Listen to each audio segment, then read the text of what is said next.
Nah, Paham juga ini. Si ahli tafsir. jadi event ini datangnya nggak terus-menerus dan orang berebut karena ada reward yang bakalan didapat.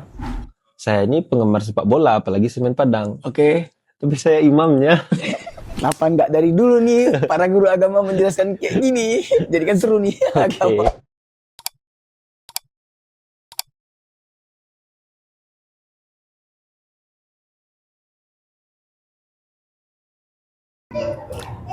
Assalamualaikum teman-teman. Selamat datang di Tera 20 X Ramadan. Bersama saya Gufron dan teman saya Revo. Kami akan mengarsipkan obrolan kami berdua sebagai seorang pembelajar tentang agama yang kami belajar dari background yang berbeda, karena perbedaan itu akhirnya kami klop. Saya pribadi itu belajarnya dari MTSN, MAN, tapi di MAN itu bukan program keagamaan, hanya belajar IPA. Kemudian di kuliah filsafat ya kan. Gelarnya SAG. SAG. Nah, tuntutan orang malah lebih banyak ke saya untuk belajar agama nih, Bro. Oke. Tapi sebetulnya di filsafat sendiri lebih banyak belajar pemikiran-pemikiran, lebih banyak berspekulasi bahkan. Tapi memang ada nalar-nalar tertentu memang di filsafat itu. Tapi soal agama sebetulnya Bro Revo lebih jago tuh. Nah, Revo backgroundnya anak pondok. 6 tahun ya? 6 tahun. Kemudian lanjut kuliah UIN 4 tahun S1. 4 tahun S1, 2 tahun S2. Dan semuanya Jurusannya, fakultas syariah semua. syariah. Hukum keluarga. Agama juga sih sebetulnya lebih mantap juga. Ya. Dan lebih menjawab pertanyaan-pertanyaan masyarakat yang lebih banyak fikih Ya. ketimbang filosofis. Oke. Nah, tetapi karena gelarnya SHMH Ya. lebih terselamatkan daripada SAG ya. Oke.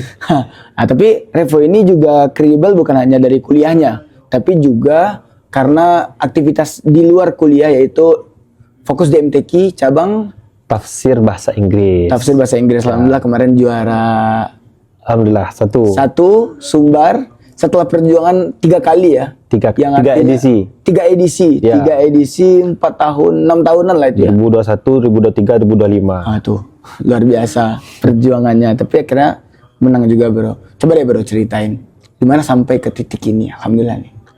Nah, awalnya itu 2020, Bro. Di saat COVID lagi ganas-ganasnya, ada seleksi untuk menjadi peserta Kota Padang, cabang tafsir bahasa Inggris.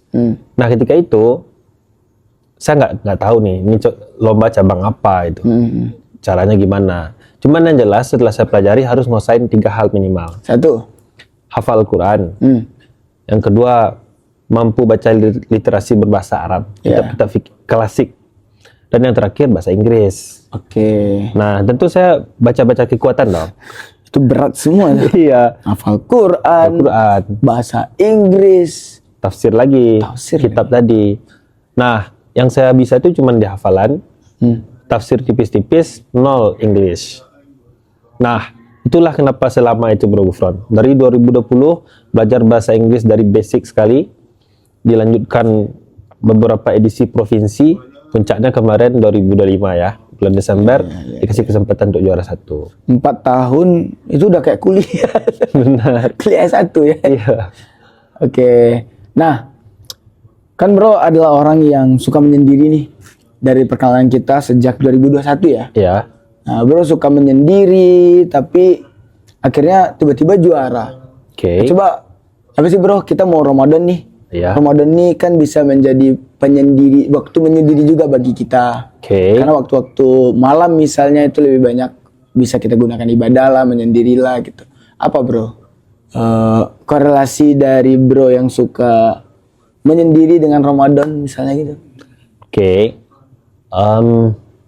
Apakah sebenarnya suka menyendiri? Sebenarnya nggak sebenarnya sepenuhnya betul juga, Bro Gufron. Saya juga senang ketemu banyak orang gitu. Cuman ada pada titik tertentu ketika saya banyak menghabiskan waktu dengan orang-orang, saya mempunyai kesempatan yang sedikit untuk belajar. Oh, jadi bukan nggak suka ketemu orang sebetulnya. Bukan. Lebih suka memanfaatkan waktu daripada yang lebih Benar. bermanfaat. Oke. Ditambah lagi di dinding kamar, di layar handphone, saya sudah pajang itu menuju juara 1 nasional tafsir bahasa Inggris. Nah, ketika saya melakukan hal-hal yang nggak relevan, di situ juga batin saya menentang. Lu jangan kebanyakan keluyuran lah gitu. Oke. Jangan kebanyakan main-main. Mungkin gitu Bro Gufron. Jadi bro emang banyak nanam simbol-simbol motivasi gitu ya. Banyak. Kayak orang yang apa ya?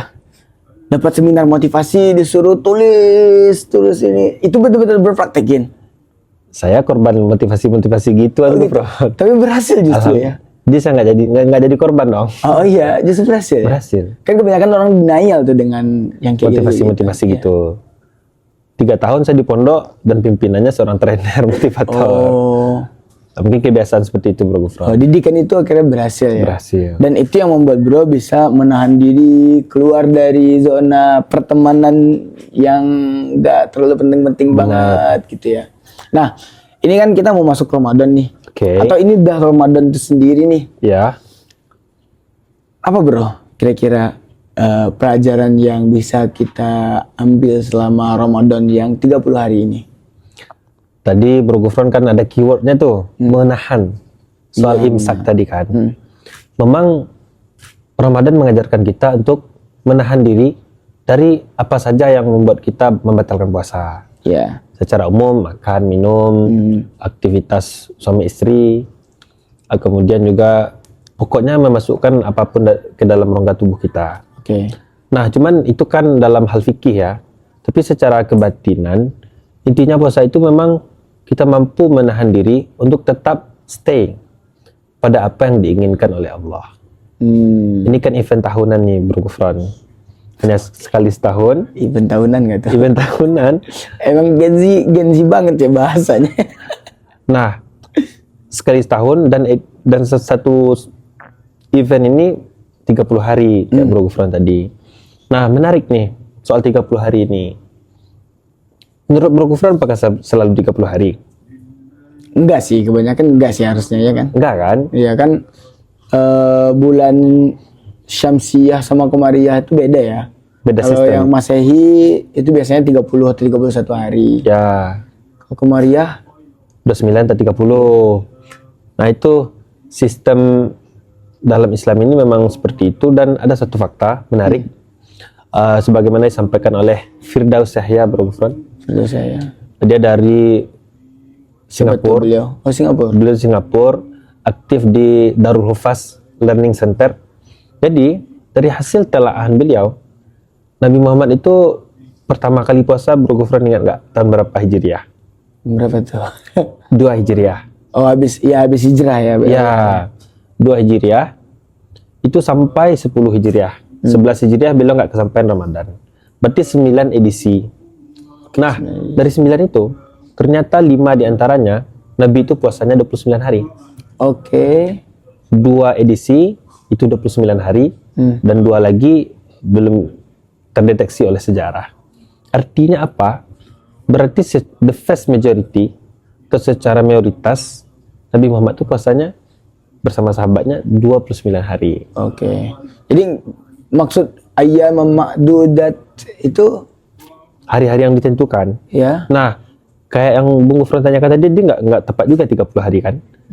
Karena ada 29, ada 30. Cuman dalam konteks 1 bulan, kita bisa pahami. Oke. Kita tinjau ayyam ma'dudat. Surah Al-Baqarah ya, Ya. ayat 184. Nah, ayyam ma'dudat ini, nah di sini nih peran-peran tafsir yang saya pelajari tadi Bung Gufron. Menurut Al-Baidawi. Oke. Nah, kayak gitu tuh lembar tafsir. Iya. Harus baca tuh Al-Baidawi gitu ya. itu gitu. Belum buka kitabnya. Nggak tahu tuh anak filsafat. Karena filsafat abstrak itu terlalu teknis kan. Menurut Baidawi, ayyam ma'dudat itu maksudnya sedikit. Tidak banyak. Kalau dalam pelajaran bahasa Inggris kan ada yang countable dan uncountable. Nah, kalau 30 hari itu bisa dihitung. Cuman setuju nggak sih 30 hari itu dikit? Banyak nggak sih? Banyak sih itu. Capek tahu 30 hari. Mungkin bagi orang yang jarang latihan praktis ya. Masa sunnah nggak berat. Sama aja kita bergufran 30 hari terasa berat. Adapun menurut Al-Alusi, maksud ayyam ma'dudat ini nggak sampai 40. Jadi di bawah 40. Cuman setelah ditelisik karena Nabi melaksanakannya 30, ya 30. Gitu. Oh. Jadi kalau ada yang sholat puasanya 30 hari maupun 29 itu gak masalah lah ya. Ada masalah. Masalah lah ya. Bukan jadi soal asalkan ngikutin metode. Ya. Apakah metode ru'yatul hilal atau hisab. Gitu. Oke, jadi tapi pesan penting dari Ramadan tuh kayaknya bukan di 29 atau 30 harinya deh. Oke. Pesannya tuh lebih dari itu. Kira-kira apa kalau menurut sang juara tafsir? Oke. Gini Bro Gufron. Bro Gufron main game? Main lah. Gen Z guys. Oke. Minimal-minimalnya jangan Roblox deh. Oh nggak main sih Nggak kalau main. Roblox. Itu Gen Alpha. Terlalu kini ya, terlalu kekinian. Oke. Mungkin kita mainnya Mobile Legend kan? Ya main. Nah, pas main Mobile Legend, itu kan ada event tertentu. Ya. Ada event diamond kuning, ada event dapat skin gratis karena kemerdekaan, dapat emote gratis. Nah, Paham juga ini. Si Ali tafsir. jadi selain berkontemplasi, ya kita juga di sana nyumpul Oh, main game. di kesendirian ya kalau bosan ya main game. Ya. Di sana. Jadi event ini datangnya nggak terus menerus dan orang berebut karena ada reward yang bakalan didapat. Oke. Gitu juga dengan Ramadan, kita dikasih event 1 bulan, 29 sampai 30 hari. Disediakan banyak reward dan kekhususan, privilege lah Bro Gufron. Ya. Apa itu privilege? Kenapa nggak dari dulu nih para guru agama menjelaskan kayak gini? Jadi kan seru nih agama. Jadi semacam masuk game gitu kan. Nah ini Ramadan nih, event nih guys. Nah seru kan? Nah itu, yang pertama, di bulan Ramadan ini, apapun serba multiple atau berkali-kali lipat. Mungkin hari-hari biasa, dapatnya 10, kalau ini bisa 700. Kalau mau hitung-hitungan. Oke. Di sisi lain, pada bulan ini, surga itu buka pintunya, neraka ditutup. Setan diikat. Setan diikat. Pertanyaannya, ini sampingan sih, emangnya surga dan neraka ada Bro Gufron? Nggak usah bahas itu lah. Iya sih, itu kan seharusnya pertanyaan anak filsafat. Sabar itu. Oke. Anda ngambil wilayah saya. Nah kita baliklah ke ranah tafsir ya. Sampai mana kita tadi? Itu off the record aja bagian itu tuh. Kok saya jadi lupa sampai bagaimana gitu? Sampai bagian pokoknya kita lagi main game nih masuk event tahunan. Nah itu keseimbangan tadi yang kita kejar dan puncaknya apa sih hadiah utamanya itu? Yaitu dapat predikat takwa. Itu titel yang diberikan Tuhan sama orang yang puasa, dan pahala-pahala yang lain atau ibadah-ibadah yang lain itu itu memang benefitnya untuk kita itu sesuai dengan apa yang kita lakukan. Tapi kalau puasa ini Allah nggak kasih rincian kamu dapat apa itu, tapi langsung dikasih meyakinkan kita kalau kamu puasa wa ana ajizibih, aku yang langsung ngasih hadiahnya itu. Oh iya. Misalnya kita ikut lomba nih, ikut lomba hadiahnya sekian, Rabanas, itu kan sudah tahu targetnya berapa. Tapi kalau event misalnya dibuat oleh Pak Prabowo gitu, hadiahnya langsung dari saya nanti, unpredictable. Nah gitu, puasa ini hadiahnya mungkin disiapkan dalam bentuk box, mystery box, yang benar-benar tidak terprediksi. Oke. Nah gitu, jadi eventnya cukup menggiurkan lah Bro Gufron. Ya, banyak mystery boxnya gitu ya. Banyak mystery boxnya. Nah terus selama Ramadan ini kan kita 30 hari nih bro. Ya. 30 hari. Kalau kita lakukan rutin, kayaknya itu bisa membentuk habit nggak sih? Ya. Nah, bro kan bangun habitnya 4 tahun nih, kan beda kelas ya kan. Ya. Tapi bagaimana sih pengaruh dari punya habit sama nggak punya habit sampai mengantarkan bro ke juara sekarang ini? Nah kan Ramadan bisa kita jadikan momentum nih. Benar Bro Gufron. Buku habit yang pernah saya tamatkan berkali-kali itu adalah Atomic Habit punyanya James Clear. Bro Gufron pasti baca juga. Banyak orang yang baca gitu. Bacanya pakai buku bro sih. Oke. Kurang suka baca buku-buku gitu. Saya cek saya udah nggak ada bukunya. Itu udah di rumah. dibalikin. Di rumah. ada dua buku bro. Psikologi of Money itu lagi. Oke. Nah, jadi di sana dijelaskan ada 4 proses pembentukan habit Bro Gufron. Ya. Yang pertama Q, petunjuk. Yang kedua craving. yang ketiga respon, yang keempat reward. Yuk kita pelan-pelan. Di bulan Ramadan ini Q-nya sangat banyak. Apa tuh? Petunjuk yang disajikan agar kita mampu membentuk suatu habit yang positif secara Islami itu banyak. Contoh untuk pergi ke masjid, sudah disediakan ibadah tarawih. Pengurus masjid pun sudah siapkan ustadz-ustadz yang bagus. Petunjuk lainnya di HP pun semua serba Ramadan vibe-nya kan, baik musik maupun postingan-postingan Tapi orang. ntar dulu, tapi itu bukannya Ya. tradisi. Oke. Karena maksudnya kan kalau tarawih kan nggak harus di masjid juga. Nah, Nabi juga malah tidak ke masjid sengaja biar nggak jadi wajib ya kan. oke. Again, ini soal petunjuk Bro Gufron. Ya. Atau sebetulnya ini ya tradisi yang disengaja oleh para ulama Oke. yang emang untuk membangun masyarakat, karena masyarakat nggak bakal sekelas para sahabat lah ya kan. Iya. Dan yang memulai tarawih secara jemaah itu kan Umar. Karena melihat kalau nggak dibuat siklus yang memiliki banyak petunjuk, orang kadang-kadang mungkin malas. Iya. Dan Sekarang aja gitu ya kan. iya, sudah ada petunjuknya tapi malas. Ya di awal rame, belakang enggak, nanti Iya. Idul Adha, Idul Fitri rame lagi. Itu soal petunjuk. Petunjuknya ada di mana-mana. Berikutnya craving. Craving itu adalah hasrat, keinginan kita untuk melakukannya. Itu masing-masing orang beda-beda, Bro Gufron. Ketika dia bayangkan masjid di bulan Ramadan, itu cravingnya beda-beda. Kalau dia terbiasa pergi ke masjid yang lampunya agak gelap gitu, mungkin sound sistemnya nggak jelas, diisi oleh imam-imam tua dalam tanda kutip, yang suaranya sudah tidak semangat lagi, itu cravingnya menurun. Gairah orang untuk ke masjid menurun. Makanya tren hari ini, pengurus masjid itu dia punya ciri khas masing-masing. Yuk sholat di masjid ini, 1 malam 1 juz, 30 hari selesai dengan imam kualitas terbaik. Ya.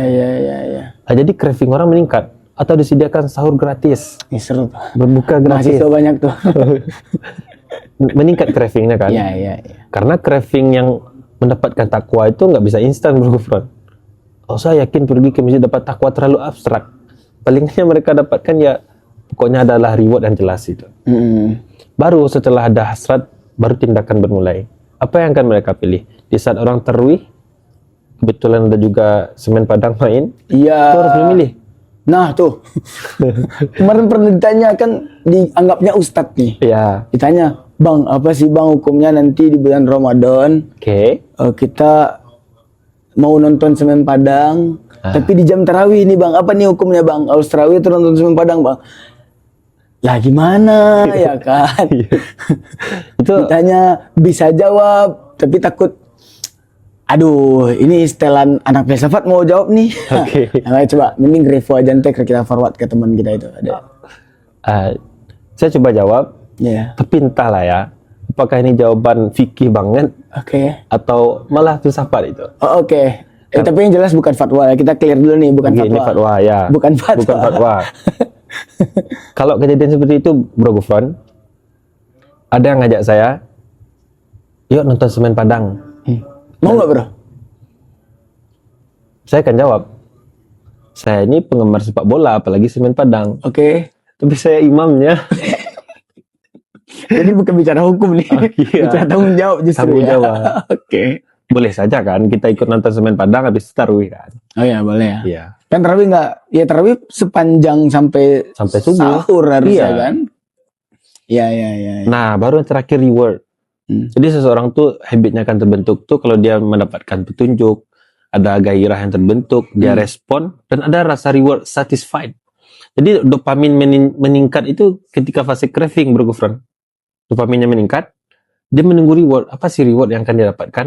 Mungkin senang saja, saya berhasil 30 hari puasa. Atau rewardnya, saya senang ikut tarawih berjamaah. Iya. Reward yang nggak bisa dibentukkan dalam materi. Mungkin begitu, Bro Gufron. Kalau reward pergi ke masjid karena mau nyari bidadari komplek biasanya keluar kan Ramadan itu. Oke. Itu boleh sih. Nah itu, siapa yang berhijrah karena Allah dan Rasulnya, maka hijrah karena Allah dan Rasulnya. Oke. Tapi siapa yang hijrah karena wanita, ya sampai di sana aja. Oh, Dapat oke. tuh Bro. Oke. Kena sih. Sama lah ya kalau main ML. Iya. Kalau nyarinya diamond aja bukan melatih skill. Ya, Ya sampai event itu aja itu kerennya. doang. Terakhir Bro. Oke. Kira-kira apa sih yang bisa benar-benar ditarik dari kenapa 30 hari Ramadan ini? Ada 1 bulan, kenapa 1 bulan Ramadan ini? Oke.